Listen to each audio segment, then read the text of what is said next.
Let's quickly talk table tennis, and this is very key to us because this is huge, gentlemen. This is very, very huge. The Nigeria Table Tennis Federation have appealed to the National Sports Commission. The DG, I know, watches Sports Tonight very regularly. The minister as well. We must join in this appeal because of what table tennis has been able to do for Nigeria and the implication of not going for the African Championship in Egypt next January. Toyin, why do we need to appeal? To the National Sports Commission. Yeah, because they may decide not to bring them out. Now, the last time the problem with you activists, the problem with you sports activists is that you take things for granted. Yeah. If you don't appeal to National Sports Commission now and they don't release the funds, how do they go for the championship? What is the primary responsibility of the National Sports Commission? Oh, well, the last time I checked, their name is the National Sports Commission, not National Football Commission. So if this was football, there wouldn't be a problem. You can be sure that there's a budget. But this is table tennis. That is why we have to appeal. And the truth about it, qualifier is going to serve as qualifiers for the African Games, the Olympic Games, the World Championships, a whole lot. And when you consider the tremendous amount of talent that we have, and what we've been able to do in the last 1 year, the tremendous amount of work that the Nigeria Table Tennis Federation has done over the last 1 year or 2 years, it will amount to nothing less than sporting suicide or sabotage for us at this stage to deny this anyway, Tunde, a chance Tunde, to qualify for these competitions. Let's adjust our mood. DG National Sports Commission, Honorable Gbenga Elegbeleye, please join me in. Should we kneel down? No, don't kneel down. Just join in saying please. Yeah, please. Okay. These guys must be in Egypt. Biko. No, on a more serious note, these guys must be in Egypt. They don't need to go cap in hand to the National Sports Commission. We are appealing now to the Honorable Minister of Sports, Tami Danagogo, the DG, Honorable Gbenga Elegbeleye. The table tennis team must be in Egypt for the African Championship. They must. As a matter of on a more serious note, they must. No, because this competition was actually supposed to have been held earlier this year. In Sudan. In Sudan, but I think because of the Ebola issue. Crisis and all of that. So the question was, did they actually vote funds for it? For it? If it held earlier this year. Did they keep it in cold storage? I think we still have some time. I mean, the event is... This is December. This is end of December. No. What I 7th or 23rd of January. That's what I'm saying. So where's the time? A lot of things could still happen before then. That's why we are appealing. The appeal comes in. The funds for this table tennis team must be available. These guys must be in Egypt. Look, they must. They have no excuse. Like we said, okay, yes, there was supposed to be a budget for the Super Eagles for the Nations Cup. Give it to the national table tennis team. Okay. You know, finish. Okay, take him. At least so I can get a chance. You know, we're looking at future events.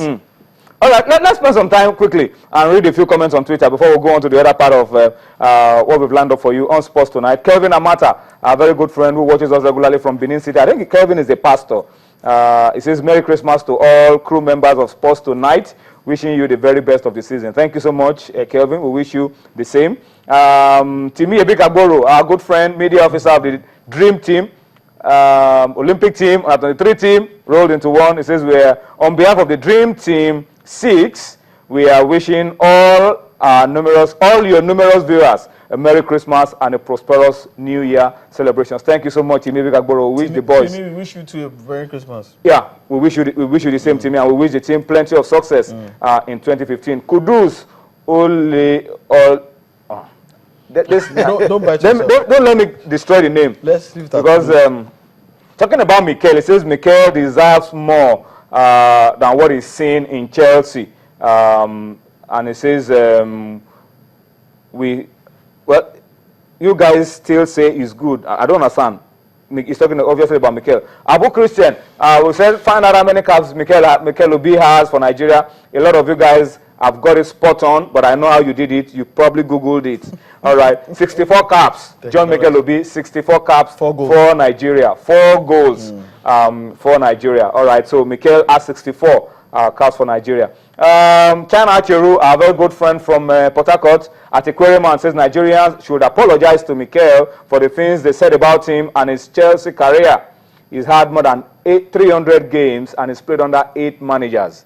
And he finds a way to feature constantly. That's staying power. Yeah, that's staying power. And it says a lot about the quality and the ability. And the beyond luck. I mean, a lot of people have attributed his stay. Yeah, but the problem is, we talk about this. I mean, following what China said, and Nigerians should apologize. Yes, Mikel does so well for Chelsea. He's always on top of his game. But can we say the same, honestly, say the same about Mikel in the green and the white? No, absolutely not. He goes up. When Mikel plays, we play. Yes. In some few games, maybe. But When Mikel plays, we play. And one of the things people have said is that's our problem now. The creative department of the team. And how to use Mikel effectively. Mikel is not a creative player anymore. That is the truth. And the truth is, why he has stayed so long in Chelsea, there is always a huge demand for specialists in that holding midfield position. Someone who sits just in front of the defense, mopping up play, playing deep. I believe Mikel has the talent and the range of passing to have become something like a Nigerian Andrea Pirlo, a deep line playmaker. But he does not utilize his talents as well as he should, and that's my problem with him. I mean, I don't know what you feel about it, but I have a slightly different opinion to what Tunde says. I've seen Mikel play close to the opponent's final third, and I've found him more effective there than playing too deep. Be in front of the last three games we've played, the game against Congo in Brazzaville, the game against South Africa, Sudan in Abuja, Mikel winning the ball close to the opponent's 18 is dangerous. One pass and Musa was through on goal twice. Yeah. Can I defend that? No, let me speak. But I think the hangover should be over by now, and that's what I expect from Nigerians. I agree with Tunde that he can't play those positions. And when he comes into that position and gives a pass and he does all of this, it's just an extra. We shouldn't lay that burden on him. He had his first cap in 2005, and at 2014, if he's not been able to do it for 9 years, I think we just forget about it and move on. Look, a hunting dog, you use a dog as a hunting dog week in, week out. If you take it on holiday to another village, it doesn't necessarily make it a pet dog. So Mikel plays week in, week out as a defensive midfielder. He now plays sporadically for a national team as a creative midfielder. There are two different things, two different mindsets, two different ways of operation. 8 out of 10 times, Mikel will win the ball in Chelsea. 8 out of 10, he doesn't do it for Nigeria. So I don't get it. Okay, all right. A lot of